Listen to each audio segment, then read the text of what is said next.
नमस्कार। सुनो कहानी श्रृंखला के अंतर्गत प्रस्तुत है कहानी बोहनी, जिसके लेखक हैं मुंशी प्रेमचंद जी। उस दिन जब मेरे मकान के सामने सड़क की दूसरी तरफ एक पान की दुकान खुली तो मैं बाग बाग हो उठा। इधर एक फरलांग तक पान की कोई दुकान न थी और मुझे सड़क के मोड़ तक कई चक्कर करने पड़ते थे। कभी वहां कई कई मिनट तक दुकान के सामने खड़ा रहना पड़ता था। चौराहा है, ग्राहकों की हरदम भीड़ रहती है। यह इंतजार मुझको बहुत बुरा लगता था। पान की लत मुझे कब पड़ी और कैसे पड़ी यह तो अब याद नहीं आता, लेकिन अगर कोई बना बना कर गिलौरियां देता जाए तो शायद मैं कभी इनकार न करूं।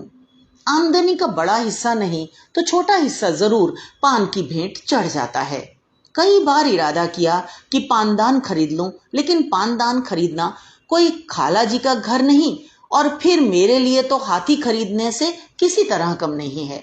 और मान लो जान पर खेलकर एक बार खरीद लूं तो पानदान कोई परी की थैली तो नहीं कि इधर इच्छा हुई और गिलौरियां निकल पड़ी।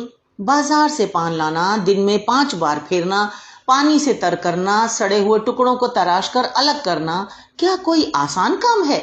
मैंने बड़े घर की औरतों को हमेशा पानदान की देखभाल और प्रबंध में ही व्यस्त पाया है। इतना सिर दर्द उठाने की क्षमता होती तो आज मैं भी आदमी होता, और अगर किसी तरह यह मुश्किल भी हल हो जाए तो सुपारी कौन काटे। यहां तो सरौते की सूरत देखते ही कंपकंपी छूटने लगती है। जब कभी कोई ऐसी ही चीज की जरूरत आ पड़ी जिसे टाला नहीं जा सकता तो सिल पर बट्टे से तोड़ लिया करता हूं, लेकिन सरौते से काम लूं यह गैर मुमकिन। मुझे तो किसी को सुपारी काटते देखकर उतना ही आश्चर्य होता है जितना किसी को तलवार की धार पर नाचते देखकर। और मान लो यह मामला भी किसी तरह हल हो जाए तो आखिरी मंजिल कौन फतेह करे? कत्था और चूना बराबर लगाना क्या कोई आसान काम है?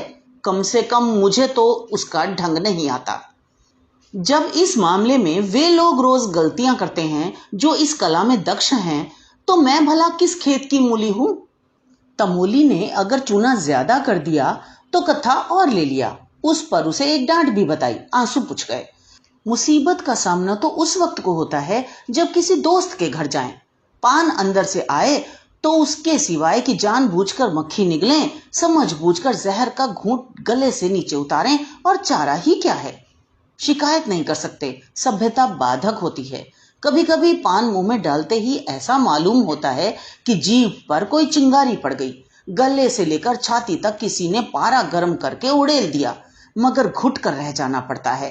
अंदाजे में इस हद तक गलती हो जाए यह तो समझ में आने वाली बात नहीं। मैं लाख अनाड़ी हूं, लेकिन कभी इतना ज्यादा चूना नहीं डालता। हाँ, 2-4 छाले पड़ जाते हैं। तो मैं समझता हूं यही अंतःपुर के कोप की अभिव्यक्ति है। आखिर वे आपकी ज्यादतियों का प्रोटेस्ट क्यों करें? खामोश बायकाट से आप राजी नहीं होते। दूसरा कोई हथियार उनके हाथ में है नहीं। भावों की कमान और बरौनियों का नेजा और मुस्कुराहट का तीर उस वक्त बिल्कुल कोई असर नहीं करते जब आप आंखें लाल किए आस्तीनें समेटे इसलिए आसमान सिर पर उठा लेते हैं कि नाश्ता और पहले क्यों नहीं तैयार हुआ। तब सालन में नमक और पान में चूना ज्यादा कर देने के सिवाय बदला लेने का उनके हाथ में और क्या साधन रह जाता है।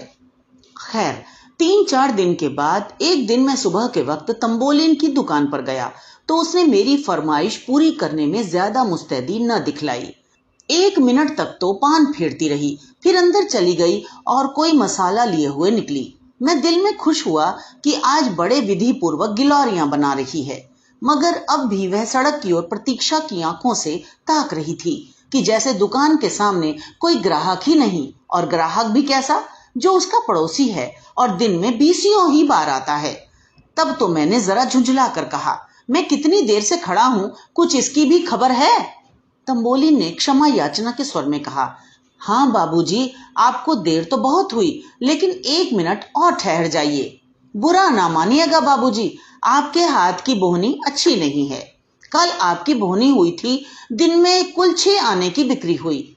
परसों भी आप ही की बोहनी की थी, 8 आने के पैसे दुकान में आए थे। इसके पहले 2 दिन पंडित जी की बोहनी हुई थी, दोपहर तक 2.5 रुपए आ गए थे। कभी किसी का हाथ अच्छा नहीं होता बाबूजी। मुझे गोली सी लगी। मुझे अपने भाग्यशाली होने का कोई दावा नहीं है। मुझसे ज्यादा अभागे दुनिया में नहीं होंगे।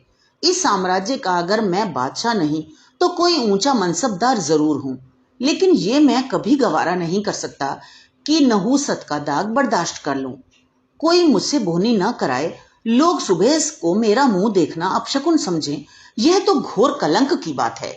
मैंने पान तो ले लिया, लेकिन दिल में पक्का इरादा कर लिया कि इस नहूसत के दाग को मिटाकर ही छोड़ूंगा। अभी अपने कमरे में आकर बैठा ही था कि मेरे एक दोस्त आ गए। बाजार साग सब्जी लेने जा रहे थे। मैंने उनसे अपनी तंबोलिन की खूब तारीफ की। वे महाशय जरा सौंदर्य प्रेमी थे और मजाकिया भी। मेरी ओर शरारत भरी नजरों से देखकर बोले, इस वक्त तो भाई मेरे पास पैसे नहीं हैं और ना अभी पानों की जरूरत ही है। मैंने कहा, पैसे मुझसे ले लो। हाँ, यह मंजूर है, मगर कभी तकाजा मत करना। यह तो टेढ़ी खीर है। तो क्या मुफ्त में किसी की आंख में चढ़ना चाहते हो? मजबूर होकर उन हजरत को एक ढोली पान के दाम दिए। इसी तरह जो मुझसे मिलने आया उससे मैंने तंबोलिन का बखान किया। दोस्तों ने मेरी खूब हंसी उड़ाई, मुझ पर खूब फप्तियां कसी। मुझे छिपे रुस्तम, भगत जी और ना जाने क्या क्या नाम दिए गए, लेकिन मैंने सारी आफतें हंसकर टाली। यह दाग मिटाने की मुझे धुन सवार हो गई। दूसरे दिन जब मैं तंबोलिन की दुकान पर गया तो उसने फौरन पान बनाए और मुझे देती हुई बोली, बाबूजी, कल तो आपकी बोहनी बहुत अच्छी हुई। कोई 3.5 रुपए आए। अब रोज बोहनी करा दिया करो। 3-4 दिन लगातार मैंने दोस्तों से सिफारिशें की, तंबोलिन की स्तुति गाई और अपनी गिरह से पैसे खर्च करके सुर्खरू हासिल की। लेकिन इतने ही दिनों में मेरे खजाने में इतनी कमी हो गई कि खटकने लगी। यह स्वांग अब ज्यादा दिनों तक न चल सकता था। इसलिए मैंने इरादा किया कि कुछ दिनों उसकी दुकान से पान लेना छोड़ दूं। जब मेरी बोहनी ही न होगी तो मुझे उसकी बिक्री की क्या फिक्र होगी।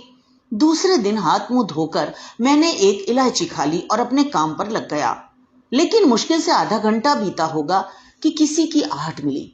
आंख ऊपर को उठाता हूं तो तंबोलिन गिल्लौरियां लिए सामने खड़ी मुस्कुरा रही है। मुझे इस वक्त उसका आना जी पर बहुत भारी गुजरा, लेकिन इतनी बेमुरौवती भी तो ना हो सकती थी कि दुत्कार दूं। बोला, तुमने नाहक तकलीफ की, मैं तो आ ही रहा था। तंबोलिन ने मेरे हाथ में गिल्लौरियां रखकर कहा, आपको देर हुई तो मैंने कहा मैं ही चलकर बोहनी कराऊं। दुकान पर ग्राहक खड़े हैं, मगर किसी की बोहनी नहीं की। क्या करता, गिल्लौरियां खाई और बोहनी कराई। जिस चिंता से मुक्ति पाना चाहता था वह फंदे की तरह गर्दन पर चिपटी हुई थी। मैंने सोचा था मेरे दोस्त 2-4 दिन तक उसके यहाँ पान खाएंगे तो आप ही उससे हिल जाएंगे और मेरी सिफारिश की जरूरत ना रहेगी। मगर तंबोलिन शायद पान के साथ अपने रूप का भी कुछ मोल करती थी, इसलिए एक बार जो उसकी दुकान पर गया दोबारा न गया। 1-2 रसिक नौजवान अभी तक आते थे। वे लोग एक ही हंसी में पान और रूप दर्शन दोनों का आनंद उठाकर चलते बने थे। आज मुझे अपनी साख बनाए रखने के लिए फिर पूरे 1.5 रुपए खर्च करने पड़े। बधिया बैठ गई। दूसरे दिन मैंने दरवाजा अंदर से बंद कर लिया, मगर जब तंबोलिन ने नीचे से चीखना, चिल्लाना और खटखटाना शुरू किया तो मजबूरन दरवाजा खोलना पड़ा। आंखें मलता हुआ नीचे गया, जिससे मालूम हो कि आज नींद आ गई थी।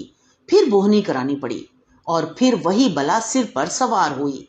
शाम तक 2 रुपए का सफाया हो गया। आखिर इस विपत्ति से छुटकारा पाने का यही एक उपाय रह गया कि वह घर छोड़ दूं। मैंने वहां से 2 मील पर एक अनजान मोहल्ले में एक मकान ठीक किया और रातों रात असबाब उठवाकर वहां जा पहुंचा। वह घर छोड़कर मैं जितना खुश हुआ, शायद कैदी जेल खाने से भी निकलकर उतना खुश न होता होगा। रात को खूब गहरी नींद सोया। सवेरा हुआ तो मुझे उस पंछी की आजादी का अनुभव हो रहा था जिसके पर खुल गए हैं। बड़े इत्मीनान से सिगरेट पिया, हाथ मुंह धोया, फिर अपना सामान ढंग से रखने लगा। खाने के लिए किसी होटल की भी फिक्र थी, मगर उस हिम्मत तोड़ने वाली बला से फतह पाकर मुझे जो खुशी हो रही थी उसके मुकाबले में इन चिंताओं की कोई गिनती न थी। हाथ मुंह धोकर नीचे उतरा। आज की हवा में भी आजादी का नशा था। हर एक चीज मुस्कुराती हुई मालूम होती थी।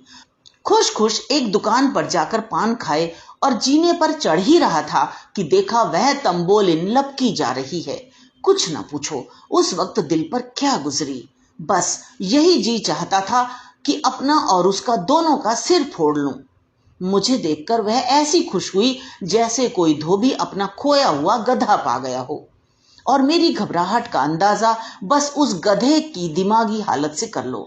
उसने दूर ही से कहा, वाह बाबूजी वाह, आप ऐसा भागे कि किसी को पता भी न लगा।